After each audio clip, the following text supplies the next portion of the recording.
বিকেল হতেই বানিয়ে নিলাম বেশ কিছু ইডলি। টিফিনটা হয়ে গেল। চলে এলাম পরের দিন সকাল, করছি মাছ রান্না।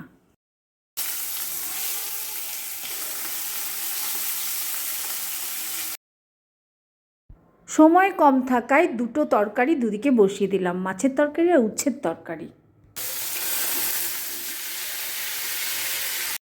বেগুনে ঢেলে দিলাম ভাজা মাছ, শেষে ধনেপাতা।